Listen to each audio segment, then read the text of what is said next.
Yun nga yun eh.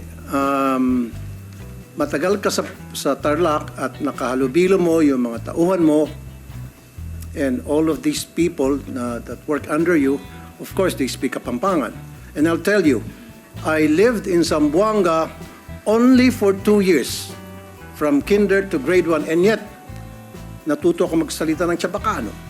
And it's unbelievable on your part, and you live in that place up to now, and dealing with people with your staff sa farm mo, at hindi ka natutong magkapampangan, konti lang. Ako, malawak ang Chabacano ko.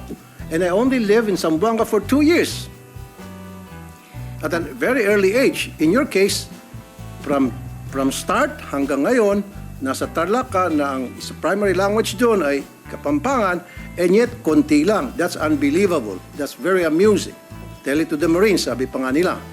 So mamaya po, Madam Chair, Yes, marami akong katanungan na sigurado kong pagpapawisan itong si Mayor Go. Bigyan po natin siya ng tissue at saka panyo. Maraming salamat po, Madam Chair.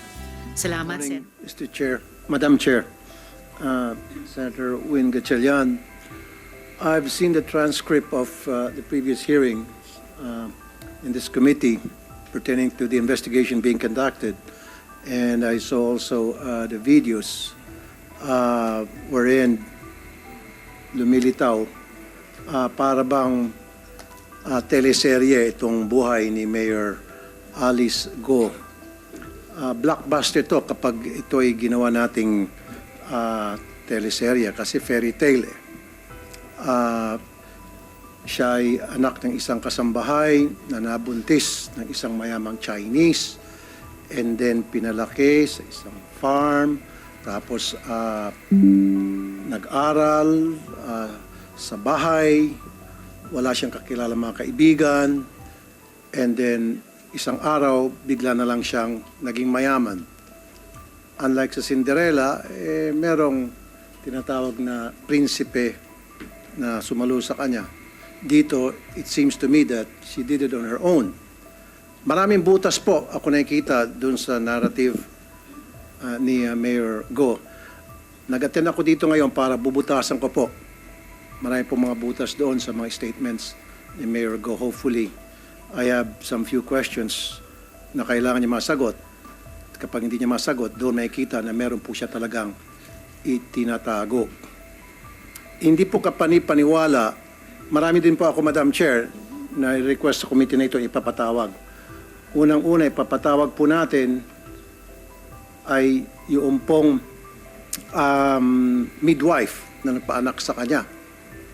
Pangalawa po, nung magpa-file siya ng late registration, sino po doon kung saan siya nag-file ng late registration ang tumanggap.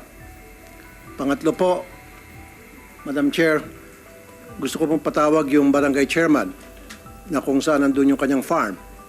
Kasi syempre, if you have a farm and it's not a backyard farm, it's a commercial farm, you need to get a permit para ma-aprobahan yung farm na yon. You have to get a sanitation permit, etc.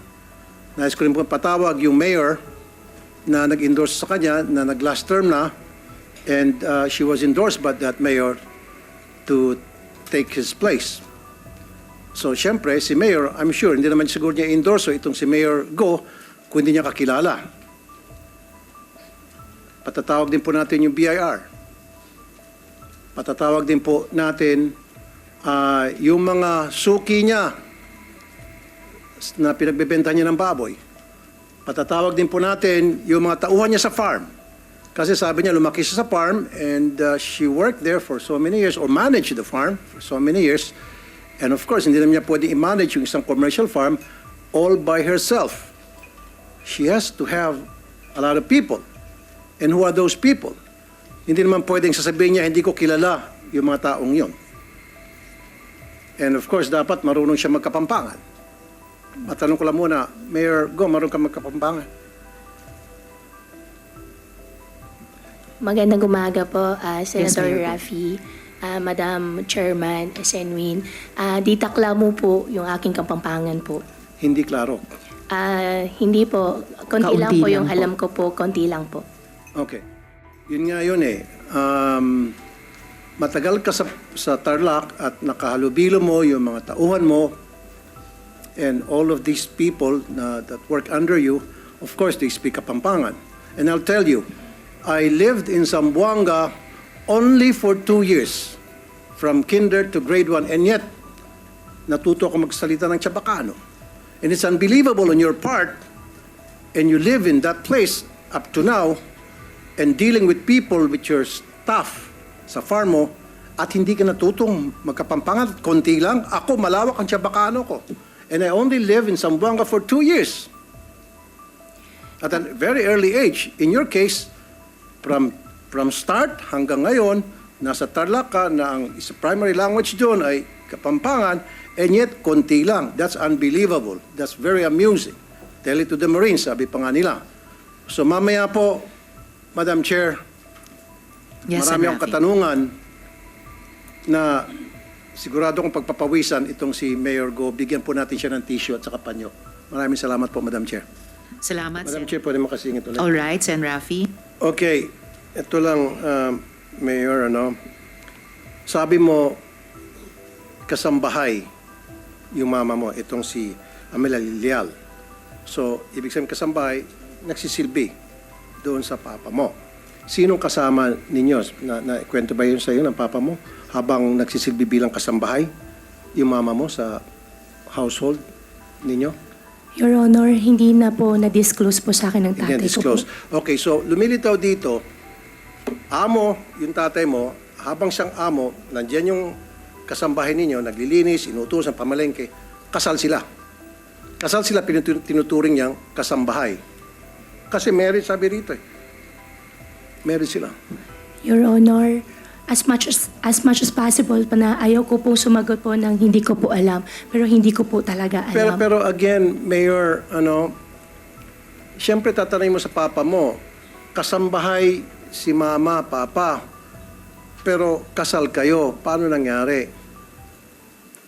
Your Honor, hindi ko... Ang sinasabi ko lang po kasi, it will be but natural and human reaction na para mag-usyoso ka sa ganitong klase mga impormasyon na makikita mo na it's about your history. Are you not interested about who you are? Your Honor, mahal Kumbaga, ko po. no, don't use that word, mahal mo sila. Kung mahal mo sila din, dapat sila din mahal ka rin. And then yung both parents mo nagbibigay ng mga information about you, about their lives. Kasi paulit-ulit mo sinasabi sa hearing na to, kasambahay, kasambahay, kasambahay. So parang fairy tale, pinapalabas mo na kawawa ka, na galing ka from humble beginning and nagsikap ka, yumaman ka, etc. Hindi. Don't use that word kasambahay kasi pinagluloko mo lang kami. Madam, nobody will believe you. You keep stating na kasambahay. Paano maging kasambahay yung nanay mo kung sila ay kasal ni papa mo? Maliban na lang kung si papa mo ay nagsisinungaling dito sa birth certificate. And what is the reason why would he lie? Di ba? Bakit magsisinungaling yung papa mo? And then, again, sinabi ko na to for the nth time, and hindi ka interested na si papa mo nagsisinungaling? Hindi mo lang sinabi na, bakit kaya ito si papa sinungaling? Bakit kaya si papa ay magsalita? Siyempre, usyusohin mo yan. Papa, sinasabi mo, kasambahay si mama. O pero kasal pala kayo ni mama. Papa, 2 beses kayo kinasal ni papa. Ay, papa, 2 beses kayo kinasal ni mama. Bakit? And yet you keep insisting na kasambahay si mama. Those things na very simple you should have asked. But you did not, right? Why? Your Honor, yung birth certificate ko po, binigay po sa akin ng tatay ko nung hiningi ko po sa kanya. Ang nabasa ko po doon sa birth certificate ko po, nakalagay po doon, yung biological mother ko po ay housekeeper. At pasensya ka na, Sen Rafi, ayaw ko po sisihin yung tatay ko. Mahal ko po ang tatay ko. Wala po Kaya- tayong, madam, kaya hindi po- wag niyo pong nilalayo yung topic. Wala pong kaming sinisisi rito. Hindi namin sinisisi papa mo, hindi namin siya hinuhusgahan, hindi namin sinuhusgahan din mama mo. Ang sa amin lamang is trying to find the truth. In this case, while we're trying to find the truth, parang lumilitaw, maraming butas yung mga statement mo, nagsisinungaling ka, may tinatago ka talaga. Kasi Sen. Rafi, hindi tumatagpit just pa. Thank you, to ma'am. at this point acknowledge the presence of the Senate President Pro Tempore, Sen. Jinggoy Estrada. Salamat sa pagdalo. Sana maintindihan mo, Mayor Go. Kasi ang ginagawa mo, nililihis mo eh. Kumukuha ka ng simpatiya sa publiko eh. Kasi that's what the public really wanted to hear, na yung mga sad story, mga fairy tales, mga teleserye, gusto mong pumunta doon eh. Pero no, wag mo kami lisin doon. We know better. Okay? You cannot use that. Wag ka magpapakaawa dito po, Mayora. Alam naman namin talaga kung sino ka. Kaya lang, it's very hard for us right now to find out. That's why we're trying to get more information about who you really are. Because we know, and everybody knows here, everybody listening and watching, and you know in your heart, na inconsistent ka and you're lying. You're lying through your thick. Sometimes kasi sa pagsisinungaling mo, akala mo yung pagsinungaling mo nagiging totoo na. Because sanay ka sa pagsinungaling, you've been living in a life of lie. Base po dun sa mga statements na mga binitiwan mo na sa amin. Salamat yan muna, Madam Chair. Salamat, Sen. Rafi. So sige, para lang tapusin na natin yung kwento dyan sa marriage certificate na yan. At ito po yung malala, Mayor. Nung pina-check ko po, wala pong record ng kasal sina Angelito Guo at Amelia Leal. Okay? So yan ang sinasabi po ng PSA certification natin. At ito ang higit pang malala, walang birth record at all sina Angelito Guo at Amelia Leal. So, maitatanong talaga, hindi po kaya Angelito Guo and Amelia Leal Guo don't even exist. Ha? Itong dalawang taong ito, na according to the documentary evidence have 3 children, but according to you, Mayor, have only 1 child, apparently don't even exist. So, hindi ko maklaro, lumalabo po yung kwentong buhay ninyo. Ha? And next question, ang tatay niyo po ba ay Chinese, Filipino, o Filipino-Chinese? Final answer please ha, dahil itong lahat na tatlong sagot ay nasabi nyo na sa iba't ibang pagkakataon. Madam Chair, ang tatay ko po ay Chinese. Okay, siya ay Chinese. So, taga saan po siya sa China? Taga Fujian po. Fujian. So, tama yung lumalabas sa social media na taga Fujian sila. Okay? So, ayan, mga social media posts. At babalikan ko yung Fujian mamaya, okay? Kung siya ay Chinese, yung tatay nyo, bakit kaya ang sabi sa birth certificate mo na ang tatay mong si Angelito Guo ay Filipino? Bakit ganun? Your Honor, yung Angelito po, yan po yung Filipino name po ng tatay ko. Pero yung citizenship po yung tinatanong ko, Mayor. I had this check po eh. And the Chinese national cannot have 2 citizenships. Yes. Wala po silang dual citizenship. Why would you say he's a Chinese national with a Chinese passport? Pero ang nakalagay sa birth certificate mo ay Pilipino siya. So, naiintindihan mo ba kung bakit ang gulo-gulo po ng kwentong buhay nyo tungkol sa pamilya nyo? So, bakit? Your Honor, yung tatay ko po ay Chinese passport holder. At siguro po, Your Honor, maganda rin po na i-check din po natin dun sa birth certificate ko po kung ano po yung mga naka-attach po na documents po sa kanila. Walang problema sa pag-check sa attachments at itatanong din po namin yan mamaya. Pero ang tinatanong ko po, bakit siya ay Chinese national with a Chinese passport at dahil wala silang dual citizenship, hindi siya pwedeng simultaneously Filipino citizen. Pero ang citizenship niya, pangalang Angelito Guo sa inyong birth certificate, ay Filipino siya. So bakit contradictory? Kung baga yung isa ay totoo pero yung isa ay kasinungalingan. Bakit po ganyan? Your Honor, ayaw ko po magsinungaling. Ang tatay ko po ay Chinese at hindi po ako yung nag-prepare po ng birth certificate ko po. Okay, so babalikan po natin talaga yung misteryosong birth certificate na yan. Na bagamat hindi kayo ang naghanda, pero nung umabot na po kayo sa age of reason, sa legal age, lalo na naging local government official pa kayo, eh dapat talaga naiklaro, matagal na. And Mayor, I am sorry, but even your revised story, no, yung napanood po naming lahat sa media, sa balita, parang hindi rin po totoo. Your birth certificate is riddled with holes. And if your birth certificate is the basis of your citizenship, so pati po yung citizenship nyo ay riddled with holes. Kung Chinese ang tatay ninyo, based on your own self-declaration. Well, sa ilalim ng 1973 Constitution, na yan ang umiiral na konstitusyon nung taon ng inyong pagkapanganak, 1986, kailangan Pinoy si nanay nyo para maging Pilipino rin kayo. Pero itong Amelia Leal, whoever she is, kasambahay ba o nanay ninyong tatlo, is a person with no birth record. So, how can you derive citizenship from a woman whose very existence is questionable?